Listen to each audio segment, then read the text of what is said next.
Should this 10-year-old be forced to have a child? And I think that's a very good question.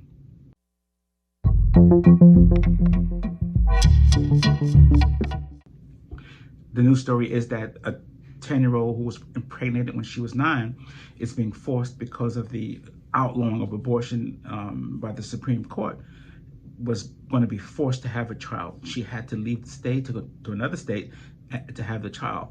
So that the question is, given her age and what happened to her, should she be forced to have a child? The whole argument of the abortion ban is that life is precious, that life begins at conception. And this is a belief. This is not a medical fact. In fact, medicine shows that the point of viability is 24 weeks, 6 months. And even at that time, viability is 50-50. So that means that another entity, another life, if you would, another person has to encumber your life, affect your health, affect the trajectory of your entire life when they only have a 50-50 chance of living.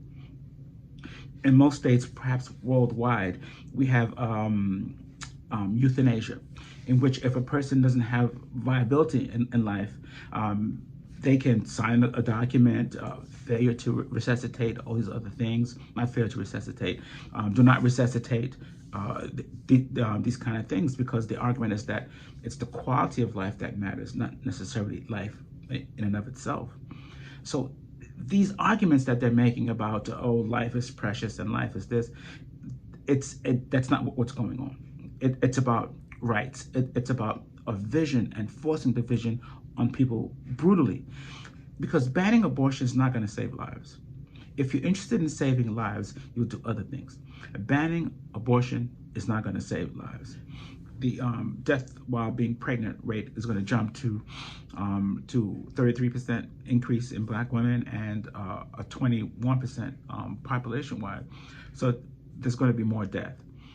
And the issue is that, and here's a number. The issue is that there may have been 900,000 abortions last year. But most of these were when the fetus was not viable. A fetus is not viable until 50% chance until after 6 months. And I don't think women are carrying babies for 6 months and aborting them. So we're talking about a pretty low, down to the teens viability in which we're actually speaking about. And it just seems ridiculous and hateful to women as to what's going to happen.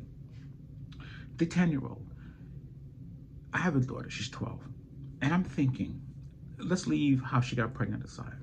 And I'm thinking, her body, her life, the impact on us, on me, financially, to get her through that, the mental, the care she needs, another child, the caring for a child. And these are things that are going to impact poor families, in which these things have a greater impact. So it's a brutal act. It's not concerned about the living. It's concerned about those who might live. And this whole idea of life begins at conception is a spiritual belief. And then they talk about the Bible of Mary, she's conceived, but we're not talking about Jesus Christ. We're not talking about the Immaculate Conception. That's a whole different ballgame. But if we want to look at what happens in vitro in the Bible, when Mary went to visit her cousin Elizabeth, who was 3 months more advanced in her pregnancy than Mary was, who was at the time 3 months pregnant, the John the Baptist in Elizabeth's womb quickened. He leapt to life. He was 6 months in vitro, which means that he had a 50-50 chance, probably much lower during those days, but the Spirit of God was with John the Baptist. So for a particular purpose. But not everybody has that type of calling. Not everybody else has that direct handling of God. And we can't have people being held to walk on water or to eat camel, wear camel clothes and locusts. We're talking about regular people who have difficulties in life. We have to understand that this is nothing but an attack to turn back the clock. The people in power are afraid of what's happening.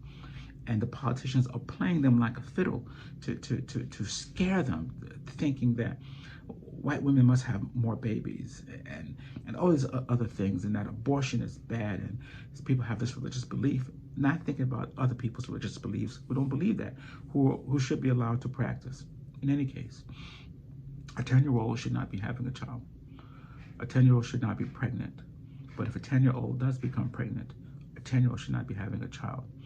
Mary herself would have been maybe 13, 14, we don't know. She probably got married during monarchy, but that what was happening at that time. At that time, it was legal, which shows that these laws we have are contemporary. They're not based on any categorical imperative, a moral law, which is moral and ethical whenever and however we find the circumstance. It doesn't have that pristine aspect to it. You see, these laws as the age of consent have to do with societal norms. So the best we're talking about are societal norms. And since we're talking about societal norms when we're dealing with this law against abortion, it's about societal norms that people want to force on other people. And it's so hypocritical. It's not a moral imperative. It's about politics, and they're playing politics of women's lives. We must remember that women didn't get even the right to vote until August 16, 1920, and there had to be a constitutional amendment. So fierce is the backlash against women that they never gave it up. They never let go of women. They just like they never let go of the race. They mean to put everybody under their foot, and that's what it's about. It's not about health. It's not about babies. They don't like babies today. They were separating them from their mothers. They didn't think about that at the border at all. So it's about being a male, being a white male, and thinking that being a white male means that you must subject other people. And if you have to subject other people to feel good or to benefit, it's a losing battle, because you can't hold back the ocean. The tides are changing. The world changes. As you read history, things change.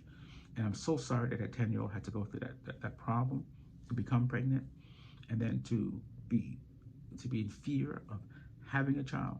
Horrible things. But she's not going to be the only one. More women will die, and they'll die because of conception, and a conception that has a very low chance of coming to term. They're gambling with people's lives just for politics.